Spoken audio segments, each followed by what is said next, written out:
kan selama roh masih di kandung badan anak cucu Adam. Di sisi lain Allah juga membuka ya luar biasa solusi. Aku akan senantiasa mengampuni mereka selama mereka mau minta ampun kepadaku. Nah, jadi luar biasa. Allah senantiasa membuka pintu ampunan untuk anak cucu Adam ya. Innallaha yabsutu yadahu billail liyatuba musiun nahar ya. Allah senantiasa membentangkan kekuasaannya ya, di malam hari. Tujuannya apa?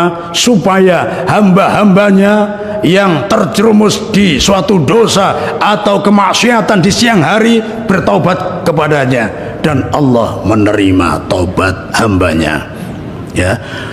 Wa kiamat itu al-maut, kematian bagi setiap individu ya. Pintu taubat selalu terbuka sampai hari kiamat nanti, dan setiap individu manusia pintu taubat selalu terbuka, dan Allah selalu menantinya sampai kapan? Hatta balaghatir ruh al-hulqum, sampai ruh sampai ke tenggorokan. Kalau sudah lepas dari tenggorokan, pintu taubat sudah tidak diterima lagi. Makanya mumpung kita masih berada di bulan Rajab, marilah kita perbanyak untuk beristighfar dan bertaubat kembali kepada Allah Subhanahu wa taala. Ma'asyiral muslimin wal muslimat sidang jamaah subuh yang dirahmati Allah Subhanahu wa taala. Kalau kita banyak membaca istighfar, insyaallah Allah akan memberikan solusi dari berbagai macam permasalahan kita. Di zaman tabi'in, generasi setelah zaman sahabat, ada seorang ulama agung yang sangat alim ya, sangat dekat dengan Allah dan sangat terkenal di kalangan kita, yaitu Imam Hasan Al-Basri, afdhalut tabi'in, kalangan tabi'in yang paling utama. Beliau kurang lebih gambarannya seperti ini: bikin majelis, kemudian yang hadir ada santri asli beliau, ada juga jamaah rutinan, ada juga jamaah yang mungkin sesekali datang, ada juga yang jarang datang kecuali ketika ada keperluan. Makanya beliau melanjutkan ta'lim. Setelah selesai, beliau memberikan kesempatan membuka sesi tanya jawab. Afikum soal, apakah di antara kalian ada yang mau bertanya? Ternyata berdirilah seorang laki-laki. Ana ya imam, saya wahai imam, saya dari negeri tetangga jauh ya, katakanlah kalau di sini mungkin ya dari Malaysia datang ke sini. Ternyata beliau adalah utusan negerinya ya. Tafadhol, silahkan ya. Ternyata menyampaikan ya, masalah yang dialami oleh negerinya. Wahai imam, di negeri kami sedang diuji oleh Allah Subhanahu wa taala, kemarau panjang, musim paceklik, yang kemarin sempat bercocok tanam tidak sempat panen, dan yang punya keinginan untuk bercocok tanam tidak kunjung keturutan karena hujan tidak kunjung datang sampai detik ini. Makanya kami semuanya bermusyawarah dan mufakat. Kami yakin Anda adalah orang ahli ilmu, Anda adalah pewaris Rasulullah. Kami yakin Anda dekat dengan Allah, maka kami bertanya kepada Anda, apa solusinya? Imam Hasan Al-Basri dengan sambil tersenyum menyarankan, memberikan solusi yang terbaik untuknya. Aktsiru fil istighfar, perbanyaklah dalam membaca istighfar. Maka dia pun tidak sabar, setelah duduk izin beranjak pulang, ingin segera menyampaikan solusi dari seorang imam besar, Imam Hasan Al-Basri, untuk disampaikan ke negerinya dengan harapan segera mendapatkan solusi dari Allah Subhanahu wa taala. Beliau pun melanjutkan Ya, memberikan kesempatan pertanyaan lagi. Afikum soal, apakah di antara kalian ada yang masih mau bertanya? Berdiri seorang laki-laki. Ya, ana ya imam, tafadhol. Ya, silahkan. Di negeri kami kasusnya berbeda dengan penanya yang pertama. Di negeri kami banyak pegawai yang dinonaktifkan, yang honor banyak dicoret satu pihak. Walhasil di negeri kami banyak pengangguran sukses. Bukan pengusaha sukses Pak ya. Nah, pengusaha sukses ya makmur kita ya. Pengangguran sukses, akhirnya banyak pencurian karena kelaparan dan ya semua masalah-masalah yang disebabkan karena kesusahan ekonomi. Hampir semuanya masuk kategori kontraktor kelas elit, pindah-pindah kontrakan karena ekonomi sulit. Nah, setiap hari mengalami kondisi andilau antara dilema dan galau. Hari ini apa yang bisa aku makan, tidak bisa seperti orang Amerika ingin menuju ke bulan, tidak bisa seperti perfilman India ingin bikin rumah di bulan. Kalau kita hanya bisa memikirkan bagaimana caranya bisa hidup dari bulan ke bulan. Karena ini bahaya. Kadang banyak yang kena stroke. Salah satu penyebab stroke adalah karena stroke gaji tidak sesuai dengan stroke belanja. Stroke belanjanya banyak, gajinya sedikit, dipotong lagi. Ini yang bikin stroke dini ya. Mudah-mudahan kita dilindungi oleh Allah Subhanahu wa taala dari hal-hal tersebut. Jadi ini kondisi yang ditanyakan oleh penanya yang kedua. Kami delegasi dari negeri kami, wahai imam, berharap mendapatkan solusi terbaik dari Anda. Bagaimana solusinya? Beliau pun sambil tersenyum memberikan solusi terbaik. Aktsiru fil istighfar, perbanyaklah dalam membaca istighfar. Dengan senang hati langsung izin pulang beranjak, tidak sabar untuk menyampaikan ke negerinya dengan harapan Allah segera memberikan solusi dengan cepat. Kemudian sang imam pun masih bertanya, afikum soal, apakah di antara kalian masih ada yang mau bertanya? Berdiri lagi seorang laki-laki.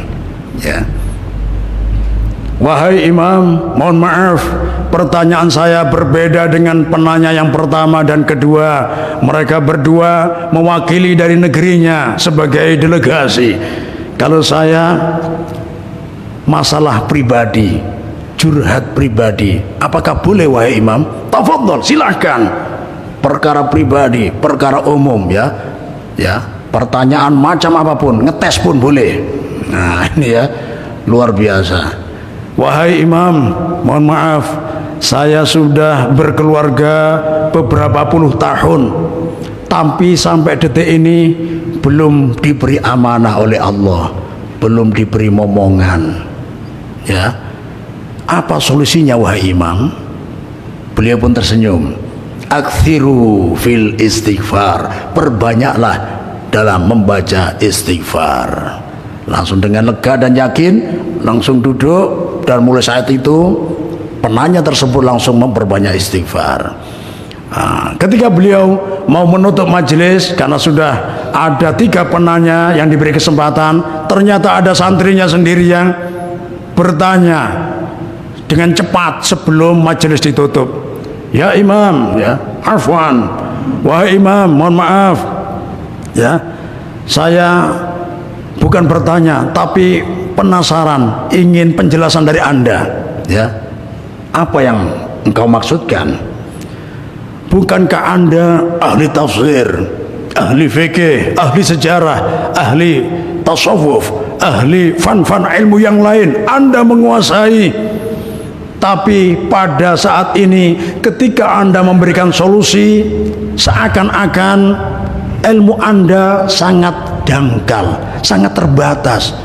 Ada 3 penanya, membawa masalah berbeda-beda, dari latar belakang yang berbeda-beda, bahkan dari negeri yang berbeda-beda, tapi Anda memberikan solusi cuma satu, memperbanyak istighfar. Seakan-akan ilmu Anda cuma ilmu istighfar saja, Syekh. Nah, itu ya. Nah, mohon penjelasannya supaya ya sebagian dari kami, terutama murid-murid kami, ya murid-murid Anda, tidak ada yang berburuk sangka, dijauhkan dari suudzon, negative thinking dengan Anda, supaya ilmunya tetap bermanfaat. Beliau pun tersenyum. Ya, Ikam ini ya santri koler ya, guring terus belajar. Nah itu ya. Kenapa wahai Imam? Bukankah baru kemarin kita ya mengkaji tafsir surah Nuh? Ayo baca sekarang ayat ke-10. Dibaca. Fakultu astaghfiru rabbakum innahu kana ghaffara. Fakultu, maka berkata siapa aku, yaitu Nabi Nuh yang diceritakan Allah dalam surah Nuh ini. Istaghfiru, minta ampunlah siapa kalian, rabbakum, pada Rabb kalian, Tuhan kalian. Innahu, sesungguhnya, rabbakum, Tuhan kalian, itu kana, ada siapa, rabbukum, itu ghafaron, zat yang maha pengampun. Jadi Nabi Nuh menganjurkan umatnya supaya memperbanyak istighfar. Kalau mereka memperbanyak istighfar, apa yang mereka dapatkan? Paling tidak ada 5 janji Allah. Ya, baca ayat pelan-pelan. Bagi orang yang beristighfar, janji Allah yang pertama, yursilis samaa'a 'alaikum midrara. Yursil, maka akan mengirimkan siapa Allah as-samaa'a, pada air yang turun dari langit, yaitu air hujan, midraron, dalam keadaan deras, lebat, luar biasa. Kalau penghuni suatu negeri banyak yang beristighfar kepada Allah, maka dijamin aman dari kemarau panjang, dari paceklik, karena janji Allah akan diturunkan hujan yang deras dan lebat. Tidak hanya hujan gerimis, rintik-rintik, jarang-jarang pulang. Nah, ini tidak basa-basa. Tapi mohon maaf ya, kalau kita di Samarinda ini terutama ya, dengar hujan deras, wah ini langsung mindset kita, banjir ini ya. Nah, mohon maaf ya, yang bikin banjir bukan hujan ya, tapi sebagian oknum dari manusia. Ada yang congkak dan sombong, ada yang ya angkuh dan sebagainya ya. Karena hujan ketika turun ke gunung, pohon-pohon yang di gunung ini yang menahan hujan. Tapi ada sebagian manusia yang tidak bertanggung jawab, ya katakanlah sebagian oknum manusia yang tidak bertanggung jawab, menebang hutan secara liar. Akhirnya hutannya gundul, botak ya. Akhirnya ketika hujan tidak ada yang nyerap air, akhirnya longsor. Jadi tidak hanya airnya yang turun, tapi seperti banjir bandang, tanah-tanahnya ikut turun. Akhirnya sungai yang dalam pun akhirnya jadi dangkal karena ada air. Otomatis air naik ke permukaan, cari jalannya. Ketemu sungai, lewat sungai, ternyata di depan ada orang yang punya tanah yang angkuh. Ini tanahku, langsung ya dibangun tembok yang kokoh. Akhirnya airnya tertutup, jalannya ditutup oleh sebagian manusia yang congkak ya. Akhirnya bingung, lewat sebelah ada sampah yang menyumbat. Inilah akhirnya lari ke tempat-tempat rendah, menyebabkan banjir. Jadi yang menyebabkan banjir bukan air hujan, tapi penataan manusia yang masih belum bijaksana ya. Karena air ini pembawa rahmat. Makanya dalam kaidah idza wujidal mal, apabila di suatu daerah ditemukan air, maka di situ akan ditemukan harta ya, perekonomian akan berputar ya. Bahkan Mekah itu sendiri dulu ya, itu kan lembah yang tidak ada tanaman satu pohon pun.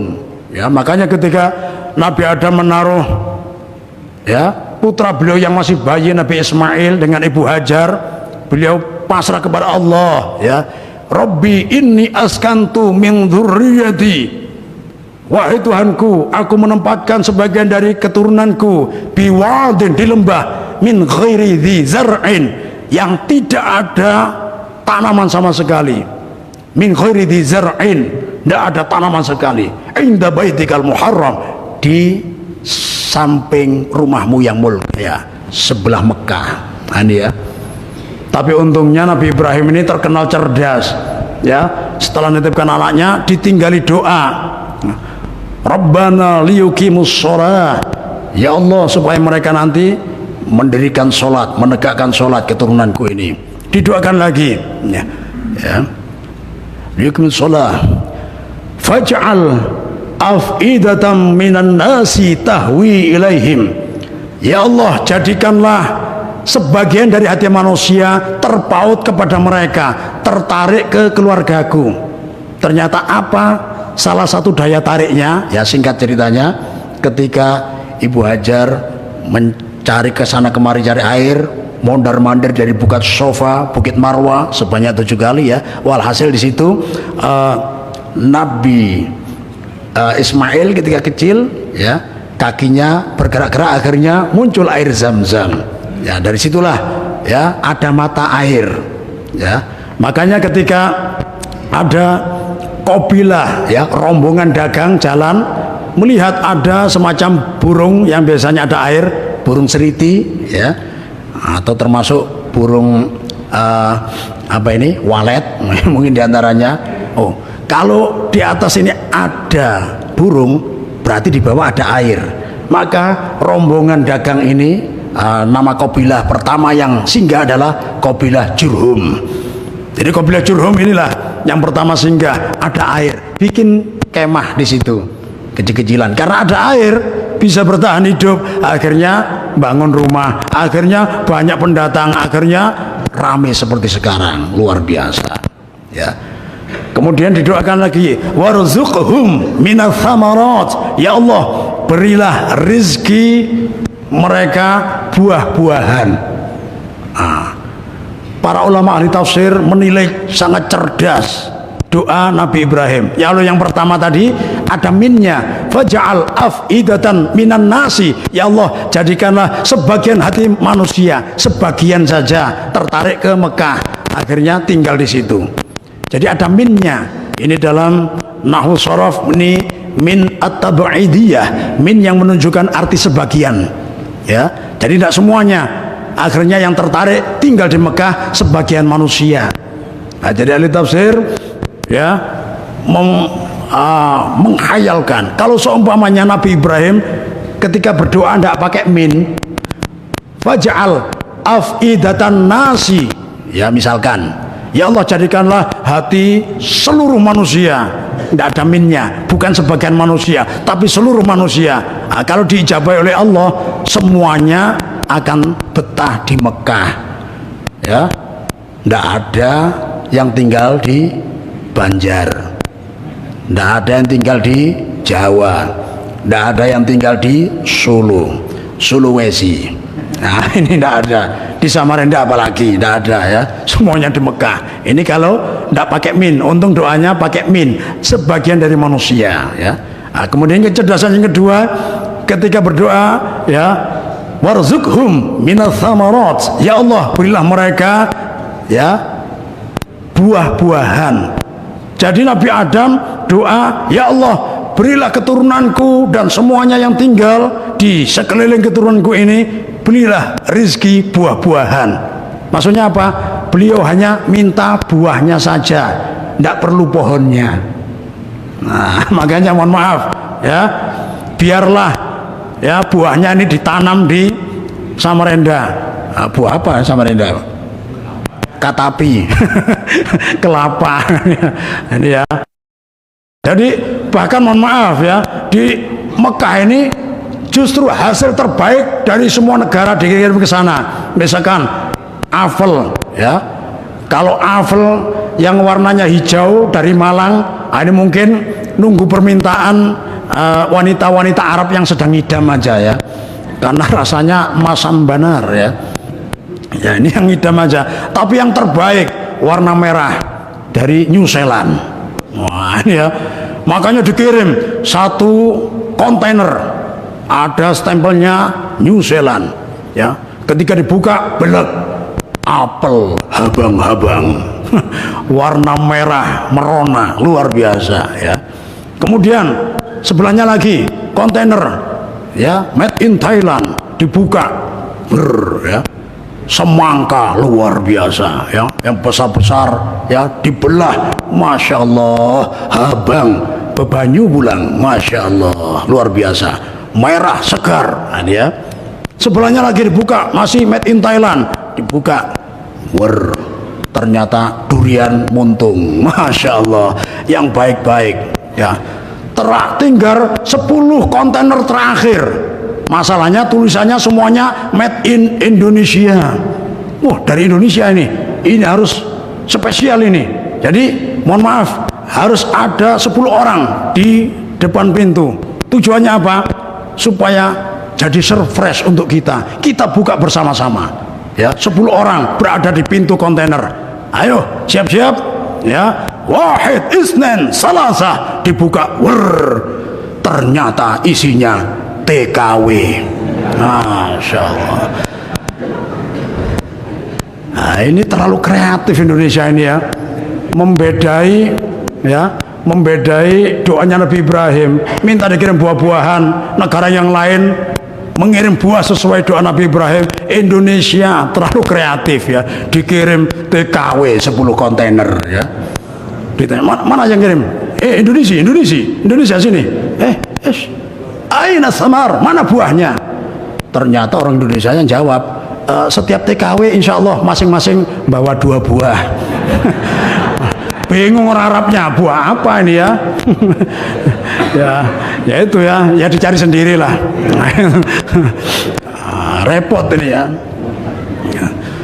Jadi luar biasa ya, penanya ya kedua tadi ya, ternyata diperbanyak apa? Harta ya. Jadi penanya kedua sudah terpenuhi ya, yaitu muridnya tadi bilang ya, sudah yang pertama alhamdulillah sudah sesuai, yakin kami.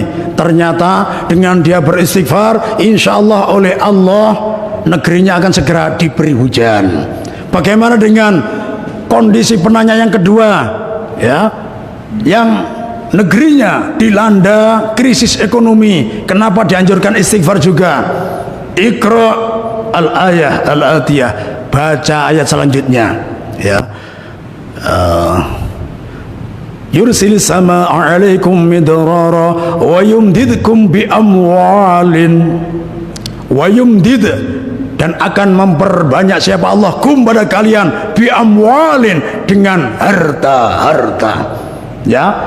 Lafadznya tidak hanya malun ini zakat ya, malun satu macam harta, malani 2 macam harta, amwalun 3 macam harta atau lebih. Dalam artian kalau penduduk suatu negeri tadi semuanya memperbanyak istighfar, insya Allah ya, Allah akan memudahkan rizki dari berbagai penjuru, yang akhirnya krisis ekonomi akan segera teratasi. Sang murid pun lega, alhamdulillah ya imam ya, penanya yang kedua sudah terjawab ya. Nanggung wahai imam, tinggal 1, biar ndak penasaran, kalau meninggal nanti mati penasaran saya ya. Akhirnya sekalian, bagaimana dengan ya penanya yang ketiga? Dia bukan delegasi dari suatu negeri, dia cuma curhat pribadi ya, ingin punya momongan. Apa hubungannya dengan istighfar ya? Lanjutkan ayat selanjutnya, wa yumdidkum bi amwali wa banin, Allah akan memperbanyak harta dan keturunan ya. Jadi kalau ingin banyak keturunan, banyak istighfar ya. Tapi jangan istighfar saja ya, sebabnya juga diamalkan. Lalu istighfar saja, ya, mulai awal malam istighfar, astagfirullahaladzim, astagfirullahaladzim, sampai sepertiga malam istighfar, astagfirullahaladzim, astagfirullahaladzim, astagfirullahaladzim. Istrinya, ya, kok nggak disentuh-sentuh aku ini, ya tetap nggak bisa punya anak, ya. Kalau ingin punya anak, di samping banyak istighfar, tetap harus ada namanya keras kerja. Nah ini ya, loh, apa bedanya keras kerja dengan kerja keras? Nah, ada bedanya Pak, ya. Kerja keras, kuli bangunan, ya, pemecah batu, ya, yang ngecor jalanan, semenisasi, ya, itu kerja keras semua. Bahkan yang duduk manis di kantor itu masih masuk kategori kerja keras. Kalau keras kerja itu adalah pekerjaan pengantin baru di malam pertama. Kenapa dinamakan keras kerja? Karena harus keras dulu baru bisa diajak kerja. Nah, ingat masa muda Pak, ya. Alhamdulillah, ya. Nah, jadi demikian, ya. Jadi tetap di samping istighfar juga harus keras kerja juga, ya. Insya Allah, ya, diberi keturunan oleh Allah Subhanahu Wa Taala, ya. Alhamdulillah. Jadi sudah selesai semua. Lanjutkan, tinggal ada dua janji Allah, ya. Wa yaj'al lakum jannatin, wa yaj'al, dan akan menjadikan siapa Allah jannatin. Di dunia maksudnya adalah kebun-kebun yang indah. Wa yaj'al lakum anhara, dan Allah wa yaj'al, dan akan menjadikan siapa Allah anharon, pada sungai-sungai. Punya kebun yang indah, sela-selanya ada sungai yang mengalir. Ini adalah pemandangan yang sangat indah, sangat menyejukkan.